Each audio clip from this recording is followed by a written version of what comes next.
You're still watching Media Live. Let's look at other stories. And Vice President Pakwesi Mr. Arthur has lashed out at Metropolitan, Municipal and District Chief Executives, MMDCEs, for errors in the naming of some streets within their jurisdiction. Addressing the 3rd Local Government Services Coordinating Director Conference in Cape Coast, he regrets that some have been characterized with errors capable of eroding history. I've had calls in the last 2 months to call 2 Metropolitan Chief Executives about the mechanical renaming of streets that already had names. Names, unfortunately for them, that had a lot of history attached to them. And they did this just for the sake of renaming. But there are quite a few of those historic names in the history books which are lost, and our children will never find them because somebody has decided to obliterate our history. And that's why I say that it was a little mechanical, which is how we've named our streets. I hope that will come to an end. We do have on the phone Dr. Eric Odosai. He is the Dean of Studies Institute of Local Government Studies. Hello, sir, and thanks for your time. Thank you, my sister. Now, Doctor, when the President commissioned the street naming project, did you envisage such errors to come up? Not at all. We envisage that once the President has issued a directive and has made it part of the performance contract of District Chief Executives, I personally envisage that we were going to see optimal performance on the part of the Chief Executives. And here we do have, and did hear the Vice President come up with some concerns, including saying that some of them even did it for the name of just renaming these areas, and also that might even erode history. Is this really a concern?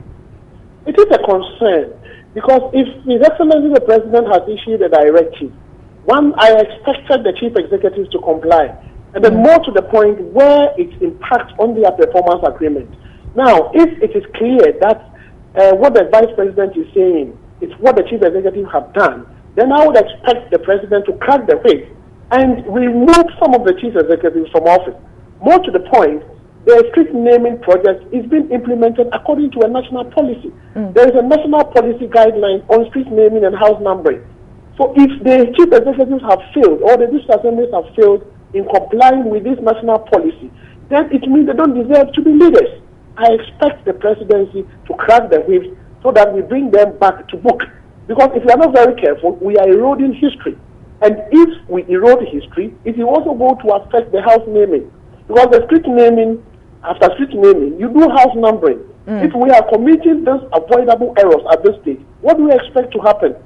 We should get back to the drawing board and make sure that we implement the national policy on street naming and house now, numbering. You've mentioned that those who have defaulted, they should be sacked, in my view. You've mentioned that there's a policy on it, but briefly, with your expertise, how best could they have gone about this, aside you mentioning the national policy bit?